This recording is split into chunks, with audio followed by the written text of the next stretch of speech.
welcome everyone. Before we get started, I would like to ask everybody to please rise and join me in a salute to the flag. Hand over heart, I pledge allegiance to the flag of the United States of America, and to the republic for which it stands, one nation, under God, indivisible, with liberty and justice for all. Please remain standing for a moment of silence for those who were killed on 9/11, 18 years ago today, and for the men and women serving in the armed forces who are protecting our liberty and our freedom.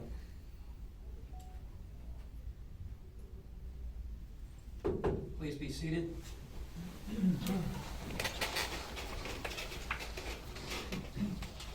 Good morning again. On behalf of Joseph Torregrossa, Chairman of the Board of Fire Commissioners from Franklin Square, I'd like to welcome you. He couldn't make it today. He is ill. He's suffering from the toxins that were breathed in during the rescue and recovery efforts down at Ground Zero 18 years ago today. My name is Christopher Joya, and I'm a fire commissioner with the Franklin Square and Munson Fire District in the town of Franklin Square, New York, Nassau County, which is near the Queens border. I'm a Marine Corps veteran, and I have been an active volunteer firefighter with the Franklin Square and Munson Fire Department for 33 years. I am also a former EMT and an ex-chief, having served 5 years in that position. I am currently employed as a construction surveyor with Local 15 Operating Engineers, New York City.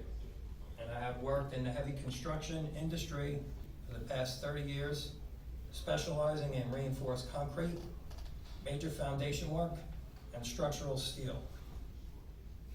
Today I am here to announce the launching of our Justice for 9/11 Heroes campaign, which is being spearheaded by the Franklin Square and Munson Fire District. On the morning of September 11, 2001, I was working on the Brooklyn side of the East River, just north of the Williamsburg Bridge, and had a spectacular view of Manhattan and the Twin Towers. Having been an eyewitness to the attacks that day, and from being called to duty to assist the Fire Department of New York in the following days and weeks afterwards, 9/11 has never been far from my thoughts, having been burned forever into my soul.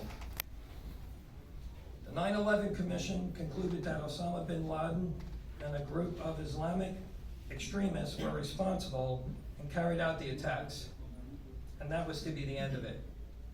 Truth be told, that is far from the end of it. The 9/11 Commission was flawed, and in the words of two of its own, the chairman and the vice chairman of the 9/11 Commission, respectively, Thomas Keane and Lee Hamilton, who stated in their book, without precedent, that they were set up to fail and were starved of funds to do a proper investigation. That's their own words. They also confirmed that they were denied access to the truth and misled by senior officials in the Pentagon and the Federal Aviation Authority, and that this obstruction and deception led them to contemplate slapping officials with criminal charges. The final report did not examine key evidence and neglected serious anomalies in the various accounts of what happened. The commissioners themselves admit their report was incomplete and flawed, and that many questions about the terror attacks remain unanswered. Nevertheless, the 9/11 Commission was swiftly closed down on August 21st, 2004. The failings of the official investigation have fueled too many half-baked conspiracy theories. Some of the 9/11 truth groups promote speculative hypotheses, ignore innocent explanations, cite non-expert sources, and jump to conclusions that are not proven by the known facts. They convert mere coincidence and circumstantial evidence into cast iron proof. This is no way to debunk the obfuscations and evasions of the 9/11 report. But even amidst the hype, some of these 9/11 groups, including architects and engineers for 9/11 Truth, pilots for 9/11 Truth, and the Lawyers Committee for 9/11 Inquiry, to name a few, raise valid and important questions that were never even considered, let alone answered, by the official investigation. The bottom line here is that the American public has not been told the complete truth about the events of that fateful autumn morning 18 years ago. What happened on 9/11 is fundamentally important, but equally important is the way the 9/11 cover-up signifies an absence of democratic, transparent, and accountable government. Establishing the truth is, in part, about restoring honesty and trust and confidence in the American political system. That is why, on July 24th of this year, the Franklin Square Munson Fire District voted unanimously to adopt a legal resolution of support for the special federal grand jury investigation before the U.S. Attorney's Office for the Southern District of New York. You can go over there if you want to. The almost 3,000 innocent people who were murdered right before our eyes that day cannot speak. So it is left up to us to speak for them and demand that their voices be heard in a court of law with subpoena power and an impartial jury to consider all of the evidence by placing 9/11 under a microscope and investigating everything and anything down to the smallest of details with the same veracity as the recent Mueller investigation into Russian collusion, and not before a commission of political appointees who had the rules dictated to them by some of the very people who were being investigated, or who had conflicts of interest, and which should have led to several members of the commission to recuse themselves. I demand to know, as should everyone, especially the media, why important testimony made that day from over 150 police, firefighters, and first responders regarding explosions wasn't included in the commission report, nor investigated further. Why didn't the FBI or NIST examine the wreckage for explosives? Why wasn't Ground Zero considered a crime scene and sealed off and processed accordingly? Why was crucial evidence of melted structural steel suppressed and not even considered, or worse yet, allowed to be carted off and destroyed? Why won't, after 18 years, mainstream media such as ABC, NBC, CBS, CNN, or Fox News, and if Fox News here, I take that back and I apologize, report on any of this, let alone ask the hard questions of how and why certain things occurred the way they did, especially in the collapse of the third World Trade Center building, building number 7, that most people don't even know about. And finally, why can't Americans hear about FDNY Battalion Chief Oriel Palmer, who succeeded in making it to the point of impact on the 78th floor of the South Tower with his men, and reported that he had 2 isolated pockets of fire and that we should be able to knock it down with 2 lines. So he made it up to the fire floor and he saw what was going on. And contradicting the official storyline that it was a raging fire up there, here's a brave fireman who made it onto the fire floor and was doing his job. 1 minute after the final transmission, the South Tower collapsed.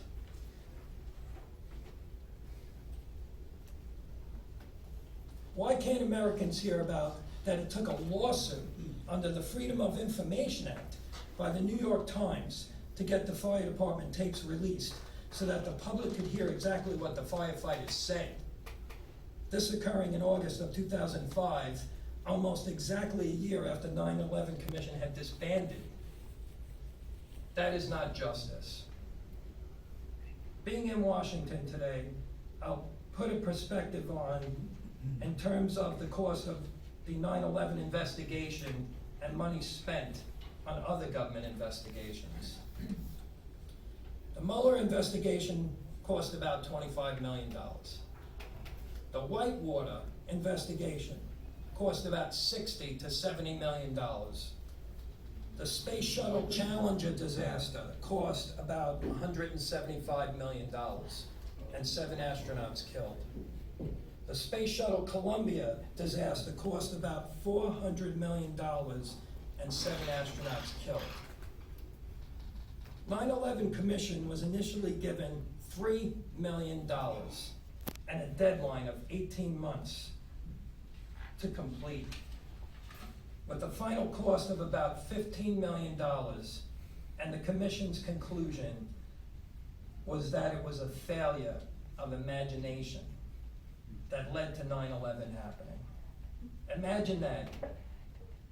The worst act of terrorism in the history of our country, which claimed almost 3,000 innocent lives, and which dramatically altered the course of our nation and the world, and it had an imposed deadline and of just 18 months, which was extended by 2 months, and it had an initial budget of just $3 million. Remember what the chairman and vice chairman of the 9/11 Commission said. They were set up to fail, and they were starved of funds to do a proper investigation. Who could have imagined that, given the magnitude of such an atrocity? So it would seem, until now, that we have left unmolested those who set fire to the house and prosecuted those who sounded the alarm. But that is changing. People lie, but the facts don't. All the American people want now, after 18 years, is the truth based on the facts and the remaining forensic evidence and what can be proved in a court of law. That is why we are here today. 343 firefighters, including 3 of my good friends, Thomas Hetzel, Bobby Evans, and Mike Kiefer, perished that day. And these were some of the best and the bravest people in the world. And they, along with the rest of those who were murdered and died horrible deaths, deserve justice. At this time, I'd like to introduce Bob McIlvaine, the father of Bobby McIlvaine, who was killed by an explosion in the lobby of the North Tower. Mr. McIlvaine.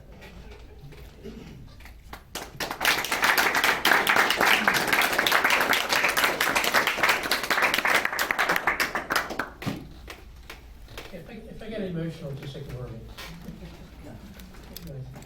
So I didn't want to prepare anything, because maybe I can just ad lib. I have a lot to say. I've been doing this for day one. Day one, after Bobby died, I had to move the story.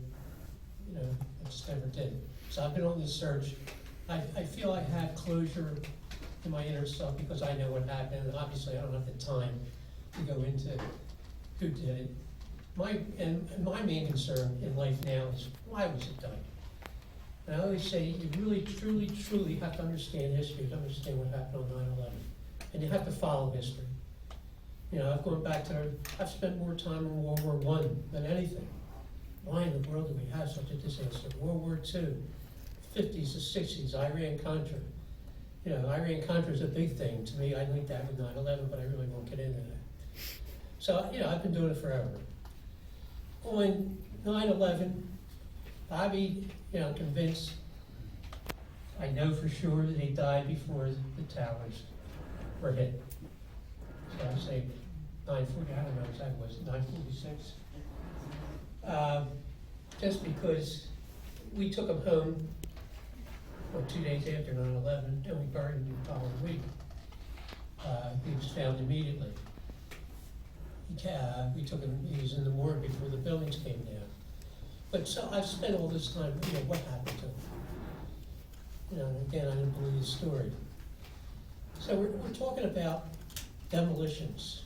we're talking about, what happened to the building. Of course, the official story is plane hit the, I'm just speaking of the North Tower. And because of Richard Gage, over the years, I've had a very difficult time with 9/11 family members. Because the biggest problem with 9/11, people talking about is who did it. And it just goes from one person to another, to this, to that, did Bush do it, did Cheney do it, did, the secret state, the secret team, it just goes on and on and on and on. And it's very important. But mine is that these buildings were purposely demolished. I think even thinking about the planes, take that out of your mind. These buildings were blown up. The idea was to blow up the buildings. Planes had nothing to do with it. That was for show, and I don't want to diminish what happened to the people who died because of the planes, but that was all for show. So get that out of your mind. And you have to do your research. Why was this done? But getting back to the buildings, the 9/11 Commission, now I made 99.9% of the commission hearings, and it was a joke. And at first I was trying to be very attentive. And I think it was after Condoleezza Rice. And I wish I could have punched her in the mouth. I was so upset. That's when I said, I was working with 9/11 Family for Peaceful Memorials. I went to Japan. I was a real anti-war activist. After listening to Condoleezza Rice, I said, I'm devoting my life to this. Finding out what happened. Who murdered my son, Bobby? She stood up there and filibustered her way through the commission hearing. So after that, I had interviews, and I lost my temper to everyone I spoke to. So since then, I have an awful temper about that. I can't deal with 9/11 family members because they don't want to hear what I have to say, and I don't blame them. But I don't like being up at Ground Zero today. My son's up there now, but I can't stand it because a couple of years ago, someone started screaming at me that I would say such a thing that Muslims, I would tell her Muslims had nothing to do with Bobby's death. Bobby died before the planes hit. So how can I say Muslims had anything to do with my death? And how many millions and millions and millions and millions of people have died in the Middle East because of this? Now, getting back to the commission report, this is what the commission had to say about the building coming down. I don't want to spend that much time. A jet fuel fireball erupted upon impact and shot down at least one bank of elevators. The fireball exploded onto numerous lower floors, including the 77th and 22nd, West Street lobby levels, and the B4 level, 4 stories below. Well, that's the biggest crock you ever heard in your life. They spent maybe 30 seconds making that up. They did no investigation. So that's, my son was murdered. They spent no time investigating what happened to those buildings. Zero. They didn't talk about the 22nd, 23rd, 24th, and 25th, where the FBI had investigations going there that no one knew about. Why were those floors were demolished before the planes were hit? Why is that? That was even on Peter Jennings' show. 60 Minutes did a show on that. And what do we know? No one hears this. Of course, that's shut down. No one talks about it. The press don't talk about it. Doesn't talk about it. So it's just, people have to do their homework. They have to believe. And again, that's where, going back to history, why would they blow up the buildings? Well, there's a lot of research that goes into it. I don't have the time to talk about that. But it was that was the crime, blowing up the buildings. And I really don't care what country, what people were involved in it. It's an international event. It's the Western Empire. That's what they do. That's what they do best. Human lives don't matter. So it really helped me. I don't have to get in arguments anymore. Richard came up doing what he's doing. I don't know when he came up, what, 2005? Six? It made it easy for me. Because now I just say, Bobby was killed by an explosion. Bobby died before the planes hit. So we got a big time problem. Who blew up these damn buildings? But people keep coming up with their own theories. That's what's killing the whole movement, I think. But Richard makes it very easy for me. Building 7, it's obvious. That's a controlled demolition. So that's why I stick to that story. Bobby was murdered. And I'll gladly, if I'm in a bar with someone that they really want to talk about, I'll talk. I don't go to bars anymore, but I'll gladly talk to them. And I think I don't have to keep a college course because you really do have to understand history. That this is what empires do. So I'm not blaming it on the United States, I'm not blaming it on Israel, hey, they're all part of it.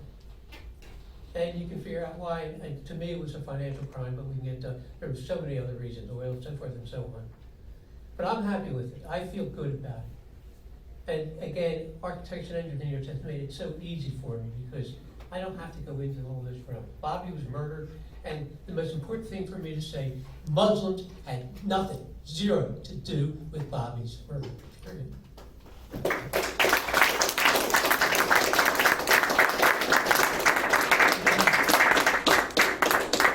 Call up Richard Gage, AIA architect and founder of Architects and Engineers for 9/11 Truth.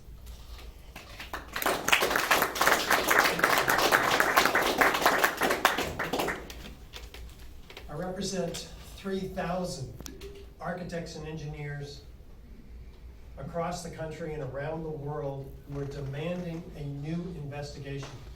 If 3,000 architects and engineers signed a statement to you saying that your house was in danger of collapse, would you listen to that?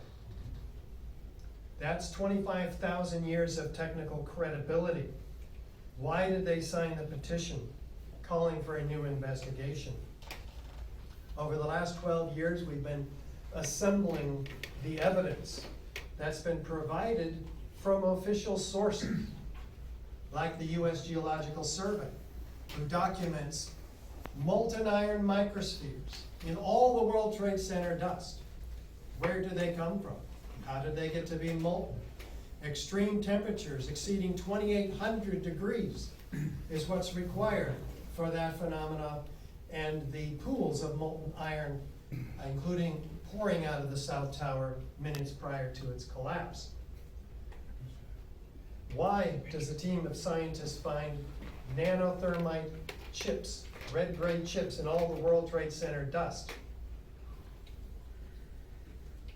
Why did FEMA document in their May 2002 Building Performance Assessment Report, in their limited metallurgical examination of the steel, hot temperature corrosion attack on the steel with sulfur? Sulfur is added to thermite to become thermate, much more effective at cutting through steel. The military uses it to cut through steel like a hot knife through butter. Why is this found throughout all the World Trade Center dust as well? Why did the towers come down in 12 seconds completely shattered from top to bottom? Why are there isolated explosive ejections emitted out of the towers 20, 40, 60 stories down below what we're told is a gravitational collapse? Why does that not look like a gravitational collapse, but an ejection, a geometry of fireworks with 4-ton and 8-ton structural steel sections ejected laterally at 80 miles an hour, landing 800 feet in every direction? Physicists clock this material, and it is not gravity that's at work here. We're talking about high energy explosives and evidence of thermite and nanothermite in the towers. Why do 156 first responders talk about the evidence of explosions, being in explosions, hearing explosions, seeing explosions, flashes of light, seeing them, many of them? And most of that before the towers collapsed. Why is there a third tower that hardly any architects and engineers know about? I'm talking about the third worst structural failure in modern history. World Trade Center Building 7, part of the World Trade Center complex, wasn't hit by an airplane. After witnesses hear explosions, this building drops like a rock, straight down, uniformly, symmetrically, into its own footprint in under 7 seconds, in the exact manner of a classic controlled demolition. And yet, NIST, the National Institute of Standards and Technology, who was tasked by Congress to explain this collapse to the American people, said 7 years later, and everybody forgot about it, those who knew about it. Oh, normal office fires brought this building down. Well, wait, these are few, small, and scattered fires in this building, presumably caused when the north tower next to it went down. Well, office fires have never brought down a skyscraper before 9/11. Ever. But controlled demolition has brought down dozens and dozens and dozens. And it looks exactly like that. So that should have been the first hypothesis examined by NIST, and yet it was relegated to a set of frequently asked questions years later, very frequently asked. And they said, no, we didn't find evidence of explosive residue. And years later than that, they write in writing, admit in writing, we never looked for evidence of explosive residue. You can't find what you're not looking for. Well, there's a problem with Building 7. And the University of Alaska was made aware of this problem and finally convinced to take a deeper look at Building 7. And they said, well, gosh, we have fires bringing a building down for the first time ever at free fall acceleration, as fast as a bowling ball falling out of the sky. Maybe we should look at this because there's hundreds of similarly designed buildings in the country and around the world. That's what convinced Professor Leroy Halsey, chair of the Civil Engineering Department at the University of Alaska in Fairbanks, to look at this. One of the top forensic structural engineers in the country. This study was released about 4 to 5 days ago. It's available on our website for you to download. And it's called A Structural Reevaluation of the Collapse of World Trade Center 7. It's a major university study that I highly recommend you download on our website, ae911truth.org. The science behind the study: to rule out scenarios that would not cause the collapse of Building 7, and to identify the types of failures that could have caused the collapse. The data is open. You can download the data and review it. It's not hidden in a black box like NIST's computer modeling data, because we submitted a Freedom of Information Act request saying we'd like to see the data, because it's not classified. So they have to release it, but they have an out. What's the out? It might jeopardize public safety. How could it jeopardize public safety to withhold this data from the architects and engineers who are responsible with ensuring the public safety? So, this study is open to peer review, unlike the NIST report.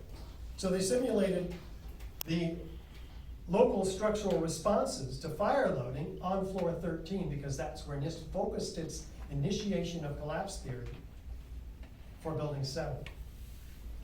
They examined NIST's collapse initiation hypothesis, and they simulated numerous failure scenarios that would lead to the collapse of Building 7. What they found is a series of manipulations and assumptions that are invalid and I would call fraudulent, including making the exterior wall of the building infinitely stiff so that it would force the movement, the thermal movement of the slab under fire loading conditions away from the wall, pushing this girder off of its seat on this column 79, and then it falls, and in their scenario causes a cascading collapse because 9 floors have failed, and then that leaves column 79 unbraced, so it buckles. And that causes the complete failure all the way up to the east penthouse in less than 10 seconds. And then in another 10 seconds, this failure works its way across this football field-sized building. And then we see the collapse that you can see on YouTube just by Googling Building 7 collapse. uniformly symmetrical free fall acceleration for a third of its 7-second fall. What else did they find? They found that NIST omitted key structural components, such as omitting the side plates on the side of column 79, which would have trapped the girder, keeping it from falling off of its seat. They omitted the stiffeners that would have stiffened the flanges under that girder, keeping them from folding up, because NIST says it only had to be pushed halfway off of its seat, and then the flange folded. So they conveniently omitted those stiffeners. So that flange could fold, so that girder could fall. But they also found that even if that girder fell, it only had a third of the weight and the impact load on the floor below, which would be required to break the girder below it, because there's 3 massive girders down there.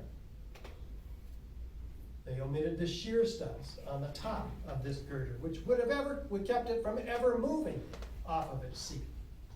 All this is in the shop drawings. So it's very obvious, beyond misinformation, beyond this is deliberate. Now, the study doesn't make those points. He's very conservative. Professor Halsey, he, as a PhD, and his team of PhD researchers have concluded, based on their computer modeling, because they said, okay, NIST assumptions are, most of them, invalid.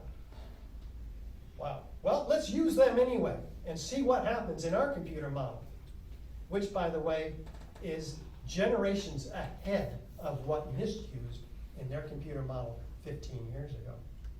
So they found that using those assumptions, there's no failure.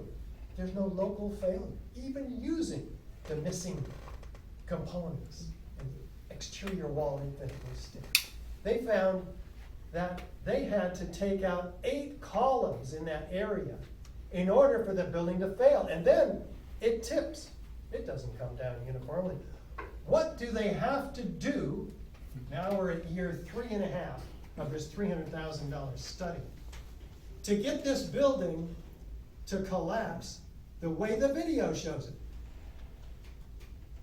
They had to remove not 8, not 10, not 100, but 650 columns over 8 floors within a second or so of each other. By God, then the building drops like a rock straight down uniformly symmetrically, just like the video showed. So the conclusion is, this is not a progressive collapse. They failed. NIST. It's a global collapse initiated by the simultaneous failure of hundreds of columns all at once virtually. This study pulls the rug out from the NIST study of the most important collapse in United States history, outside perhaps the Twin Towers. And it needs to be delivered to every university across the country and around the world, especially given how many similarly built buildings there are out there that are subject to free fall collapse after a few hours of randomly scattered fires. That's why we're here today. That's what we've introduced into the legal system, thanks to the Lawyers Committee for 9/11 Inquiry, who's taken our evidence and this study to the next level. Thank you. We had not heard from them, so in July we called them, Mick Harrison, legal director of the Lawyers Committee, litigation director, and myself. We talked to Michael Ferreira, chief of terrorism, international narcotics in the Southern District. He was very respectful. He told us he could not disclose whether they are conducting a grand jury investigation at this time because it's all secret. Well, we don't buy that because we've done our homework and we see that they could give us some ministerial records and possibly substantive records. So on Friday, a few days ago, we sued.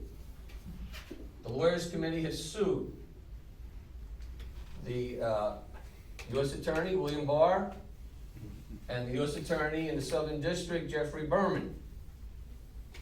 Now, in March, we were down in Washington, and we filed another suit at that time. And that was a suit because the FBI had not followed a congressional a order, basically, to assess any information 9/11 related that was not originally considered by the 9/11 Commission. And we had 7 areas. The first area that they never assessed was the area that Richard Gage was talking about, the explosive evidence that exists. The FBI has never looked at it. The second area that we told them was reference to the high-fivers identified later as Israeli nationals that were seen and arrested in New Jersey for filming and congratulating apparently themselves or being happy about the event as it was happening. And the third count was the destruction of evidence because under a Freedom of Information Act, we asked the federal government for those photos, and they told us that they may have been destroyed in 2014 at about the same time Congress was ordering them to assess all available information related to 9/11. So we sued under the Open Public Records Act in New Jersey because the state police developed the film, and there was reports that there was explosive residue on the fabric in a blanket that they confiscated. That's on appeal right now. We've been able to get at least a log entry that we argue is reflective of those photos. Of course, the state in New Jersey says they're not, but the log entry says World Trade Center bombing, terrorism, confiscated film, and it's the same date that the photo transcript we have. We have an order, a FBI declassified piece of document that indicates the FBI received these photos from New Jersey State Police on September 13, 2001. We have a log entry referencing that, what we think it is, but so far it's been denied, all right? So that's some of the things that we're doing, the Lawyers Committee, and there's a lot of others, and I won't go into it, it'll take up too much time. But, yeah. So I'm gonna sum it up right now. If you're interested in what I'm saying, lc4911.org. And I'll sum it up the way I started it. We can easily forgive a child who is afraid of the dark. The real tragedy of life is when men are afraid of the light. Thank you for being here.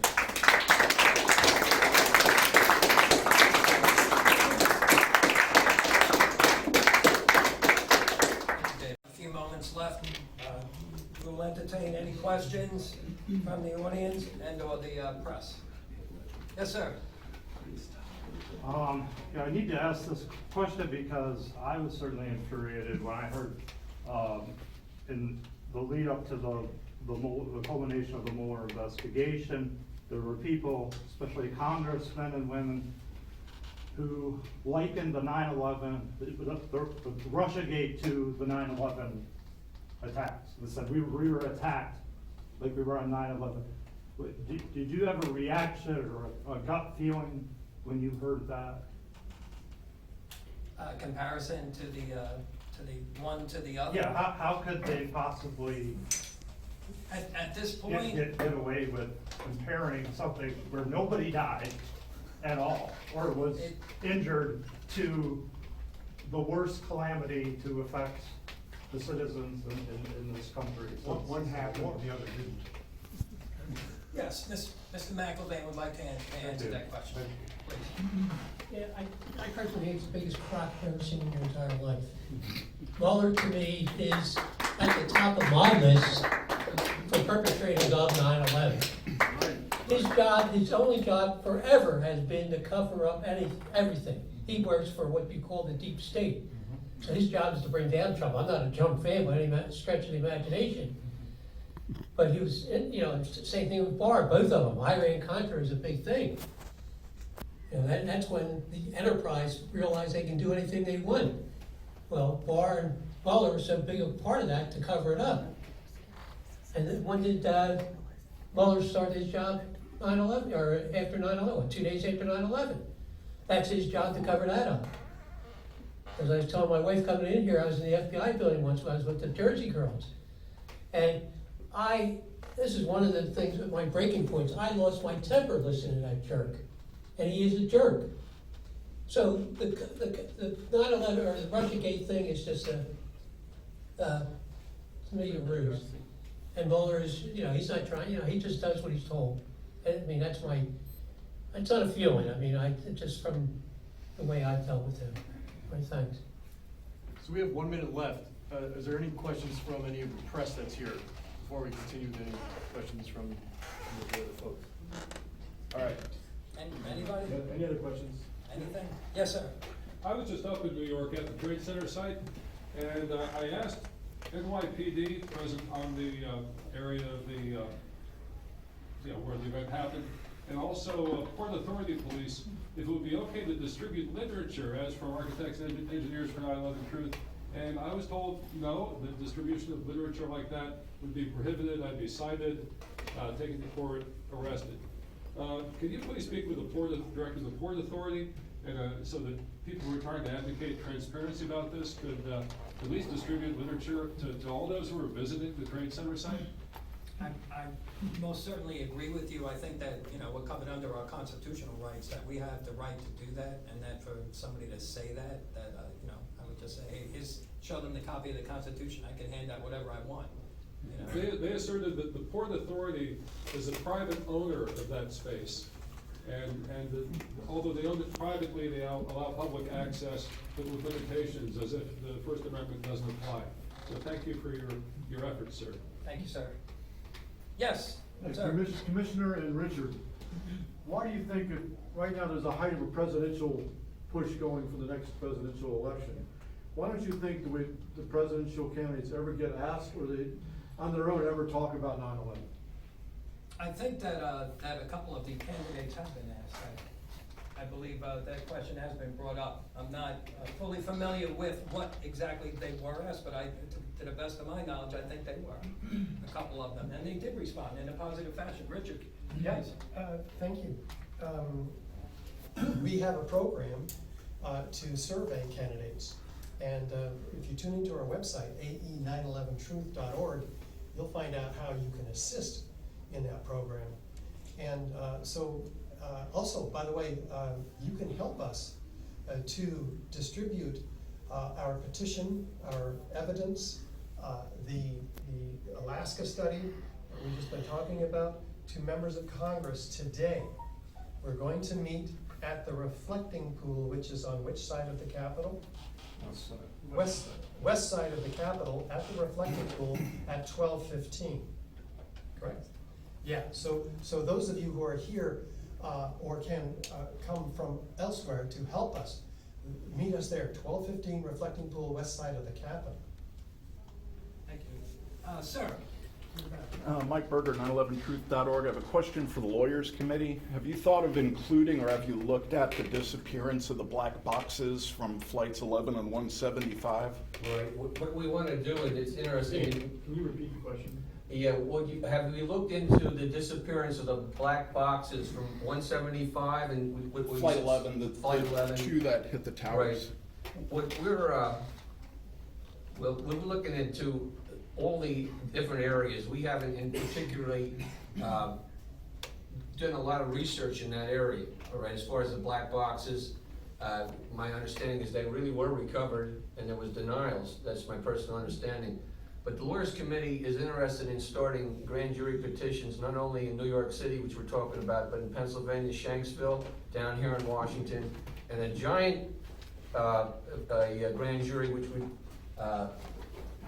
be based on an obstruction by the government allowing this to happen. And we want to extend ourselves, and we have, to Bill Benny and Kurt Wiebe.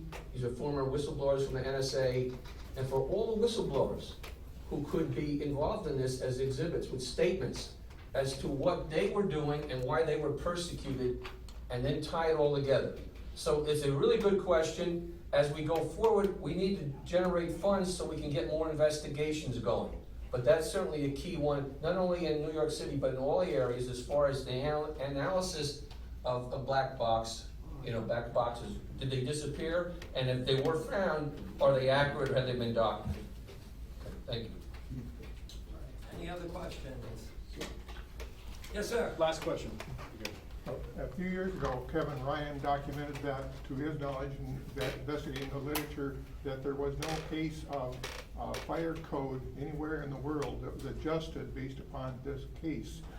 Is that still the case? That is the events of 9/11 and the official conspiracy story. Is it the case that the lessons from that have never contributed to any adjustment of fire code anywhere? That is absolutely a true statement. They did not modify the fire code because of 9/11. And guess what? They did not, the uniform building code was not modified, the international building code was not modified to improve structural connections and performance that would keep a skyscraper from falling out of the sky at free fall. No structural modifications to the code as a result of the 9/11. There were some recommended by NIST. They were never adopted. They know their buildings are safe. Also, I wanted to let you guys know who are with us locally today that we're meeting at 6 p.m. Is at La Merche Restaurant. If you want to hear more from the fire commissioner and myself, and possibly even Dave, who might be still in town, that address, Diana, is that the right time, 6 p.m.? It's 6:30. 6:30 p.m. Yeah, tonight. First at 1736 Connecticut Avenue Northwest. Louder?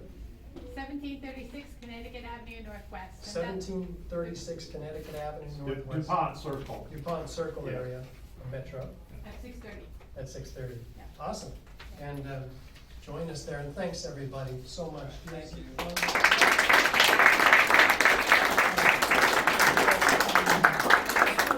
Um, I had a chance to think about what you said in regards to the two investigations. I just think it's a pathetic attempt by anybody to link any other investigation with the 9/11 investigation. It wouldn't even have been thought of back then to compare anything to 9/11. It's just pathetic, and it's just being disingenuous about this.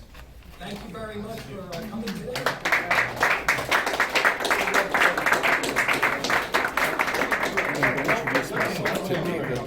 I would like to give him the book with the